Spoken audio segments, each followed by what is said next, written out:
Eu preciso começar sendo honesto.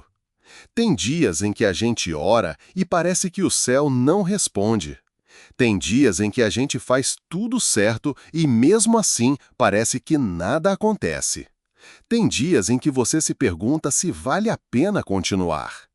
Eu já tive esses dias.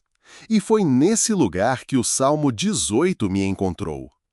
Hoje nós vamos atravessar cada versículo, sem pressa, sem superficialidade, sem fingir que está tudo bem. Amar quando não há resultado. V1 a 3. 1. Eu te amarei, ó Senhor, fortaleza minha. 2. O Senhor é o meu rochedo e o meu lugar forte e o meu libertador. O meu Deus, a minha fortaleza, em quem confio. O meu escudo, a força da minha salvação e o meu alto refúgio. 3. Invocarei o nome do Senhor, que é digno de louvor, e ficarei livre dos meus inimigos. Davi começa dizendo que ama. Ele não começa pedindo resposta. Ele começa reafirmando o relacionamento. Isso é profundo porque amar antes da vitória exige maturidade. Ele chama Deus de fortaleza. Fortaleza é o lugar onde você se protege quando está frágil. Ele chama Deus de rochedo. Rocha é estabilidade quando tudo ao redor parece instável. Ele chama Deus de escudo. Escudo é proteção contra ataques inesperados. Talvez você esteja recebendo ataques que ninguém vê.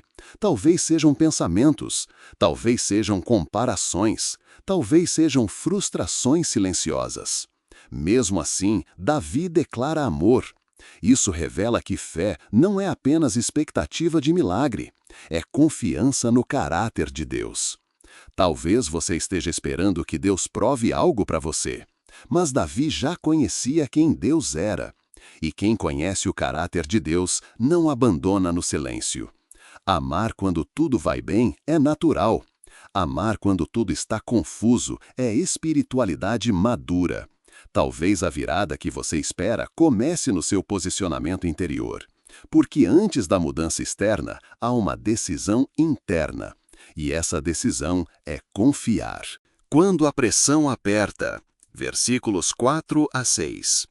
4. Tristezas de morte me cercaram, e torrentes de impiedade me assombraram. 5. Tristezas do inferno me cingiram, laços de morte me surpreenderam. 6. Na angústia, invoquei ao Senhor, e clamei ao meu Deus. Desde o seu templo, ouviu a minha voz. Aqui o salmo deixa de ser poético e se torna humano. Davi admite que estava cercado.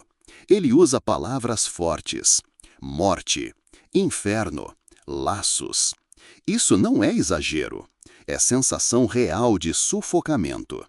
Talvez você não esteja cercado por inimigos físicos, mas pode estar cercado por ansiedade. Pode estar cercado por medo de não dar certo. Pode estar cercado por pensamentos que minam sua confiança. Davi não esconde isso. Ele não finge força. Ele diz que estava angustiado. E é exatamente na angústia que ele clama. Isso é importante. Ele não espera ficar forte para orar. Ele ora quando está fraco. Talvez você esteja esperando melhorar emocionalmente para buscar a Deus.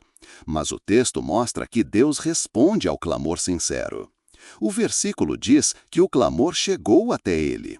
Isso significa que nenhuma oração verdadeira é desperdiçada, mesmo que você não veja a resposta imediata, mesmo que o cenário ainda pareça igual. O céu ouviu. E quando o céu ouve, algo começa a se mover. O que acontece no invisível? V 7 a 15. 7. Então a terra se abalou e tremeu. 8. Das suas narinas subiu fumaça.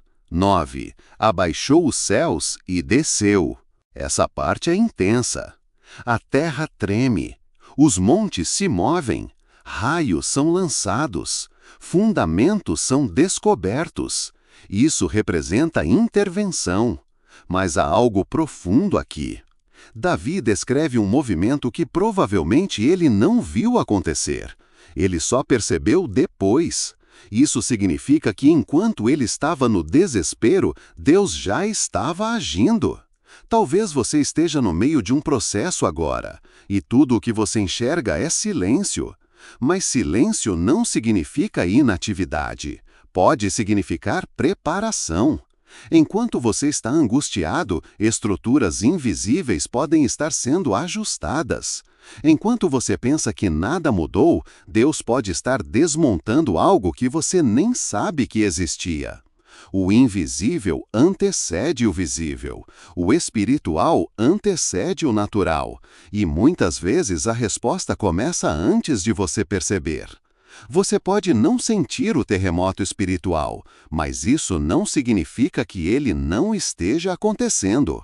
A fé é confiar no movimento que ainda não é perceptível.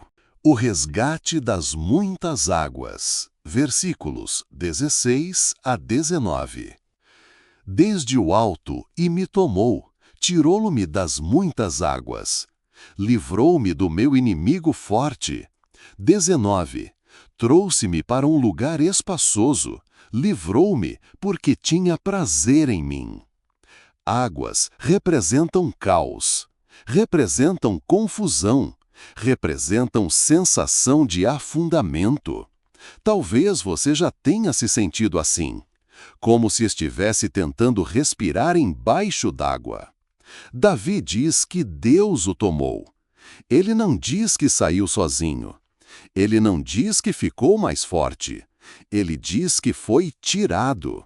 Isso é graça. Isso é intervenção. E então vem a frase que muda tudo. Porque tinha prazer em mim. Não foi apenas livramento. Foi relacionamento. Foi escolha. Foi amor. Você não é um projeto que Deus tolera. Você é alguém que Ele ama. E quando isso entra no coração, a insegurança começa a perder força. Talvez você pense que precisa merecer o favor. Mas o texto mostra que o favor nasce do prazer de Deus. E isso muda sua identidade. Fidelidade quando ninguém vê. Vê dá 20 a 29. Davi começa a falar sobre justiça e pureza.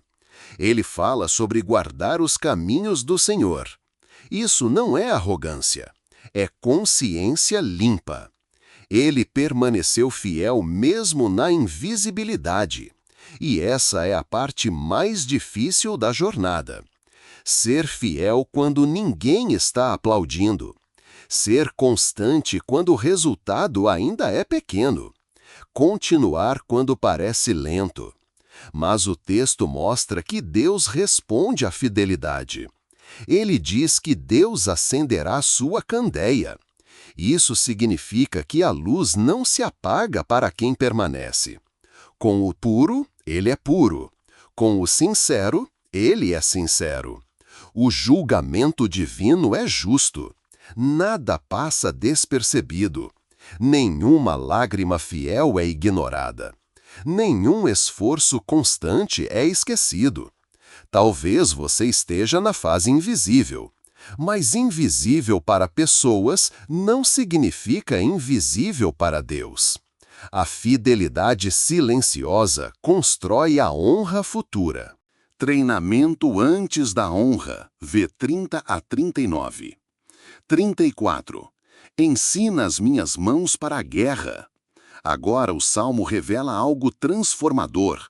O processo não era punição, era treinamento. Talvez o que você chama de atraso seja a formação. Talvez o silêncio esteja fortalecendo sua estrutura interna. Talvez a pressão esteja desenvolvendo resistência emocional.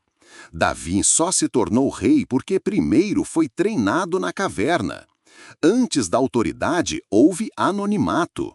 Antes da honra, houve dor. Ele diz que Deus fortaleceu seus braços. Isso significa que ele foi preparado para suportar o que viria. Deus não promove quem não consegue sustentar o peso da promoção.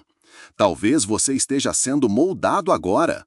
E o molde dói, Mas é necessário.